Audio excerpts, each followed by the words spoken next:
Congolaises et Congolais, très chers compatriotes,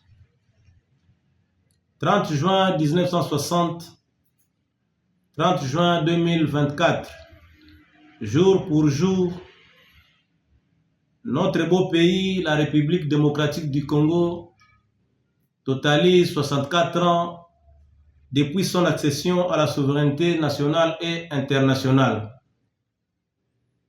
En ce jour de la fierté et de la dignité nationale retrouvée, je m'empresse à rendre gloire à Dieu le Père Tout-Puissant qui ne cesse de démontrer son amour envers notre pays en général et en particulier envers notre province du Congo. De même, à présenter mes vibrants hommages au premier citoyen des Congolais, Son Excellence Félix Antoine Tshisekedi Tshilombo, président de la République, pour son souci de rétablir l'intégrité territoriale en faisant face aux agressions rwandaises répétées sous couvert de l'ère supplétif de M23. Congolaises et Congolais,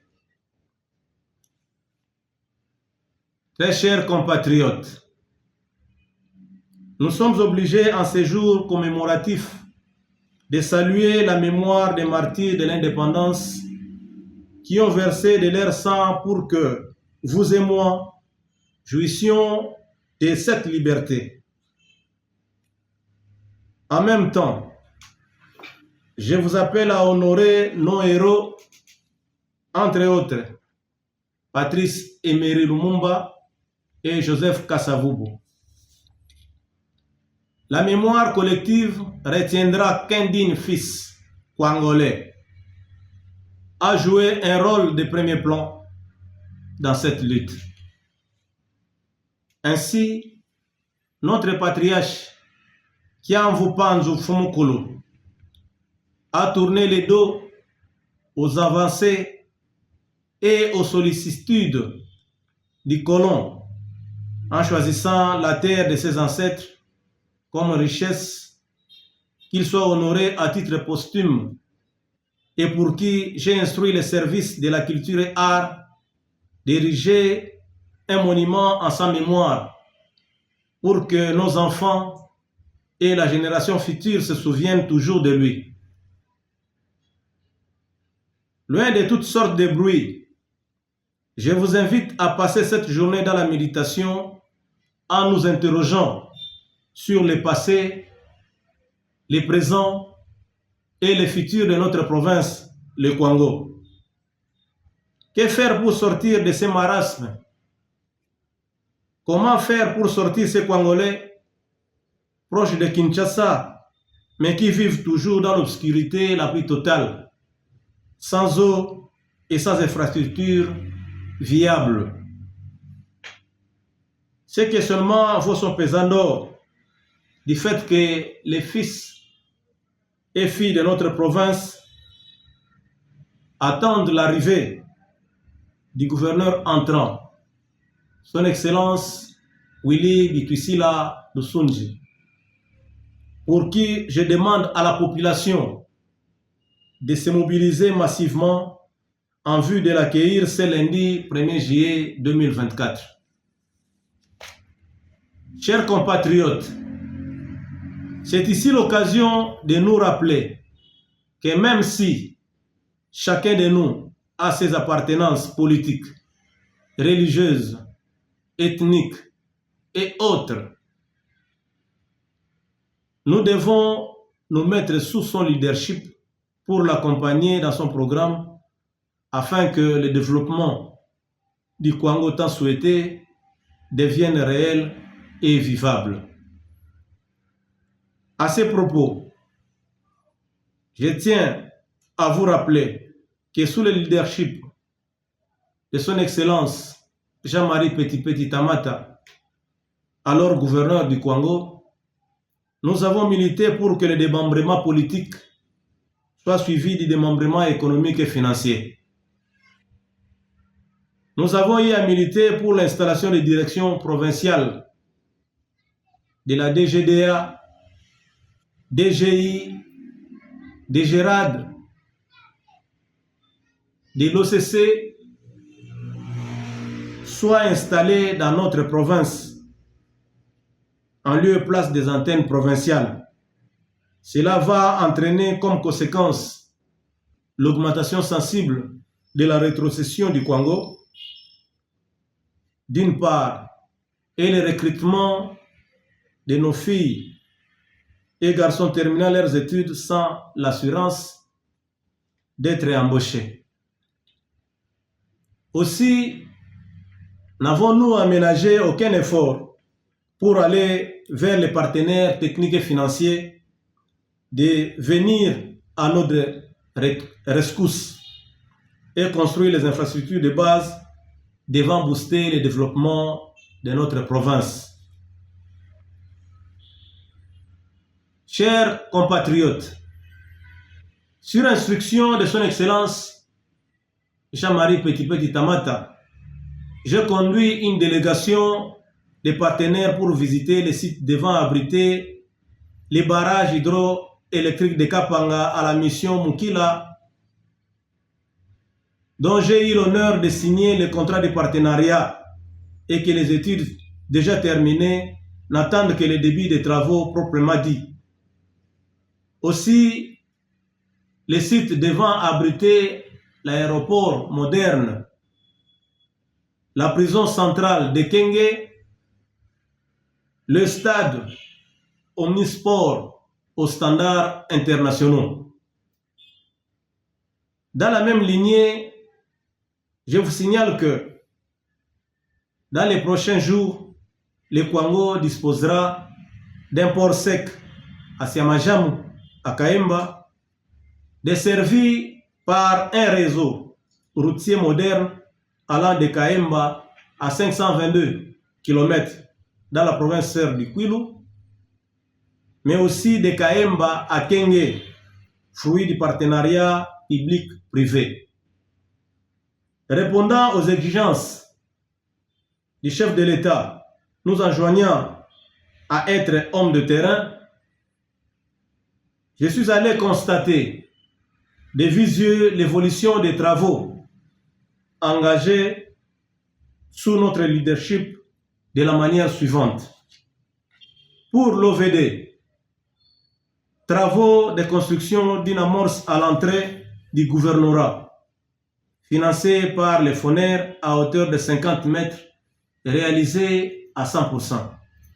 Travaux d'entretien d'une chaussée rigide sur l'avenue du gouverneur et ses bretelles à hauteur de 296 mètres sur 800 mètres, soit un taux de réalisation de 36,43%. Travaux d'entretien de lutte anti-érosif du site POM à hauteur de 450 mètres sur 900 mètres. Travaux de curage de quelques bassins de rétention réalisés à 95,88%. Travaux d'entretien d'une amorce à l'entrée de l'avenue Luapula de 54 mètres. Travaux de reprofilage et rechargement de la route en terre battue dans la ville à continuité de la chaussée. Pour l'OVDA, un réseau de plus de 5000 km prévu, dont 277 km réalisés à Kenge, faute de financement. Et parmi les axes retenus figurent Kingulu, 12 femmes et Kolokoso, 316, Kenge 2, Sakalambeu, Opposité Kasongolunda. Pour l'ABC, travaux fixés à 10 mois pour la réhabilitation de la route Kenge-Musamba-Mawanga de 280 km. Le rechargement des matériaux sélectionnés est à 11 km réalisé avec une ouverture de 60 km et qui sont aujourd'hui en dehors de la durée des travaux. Pour l'ATC, Réhabilitation de la route Mawanga-Panzi de 150 km. Les travaux de rechargement des matériels s'élèvent à 6,4% et qui sont en difficulté d'acheminement des matériels.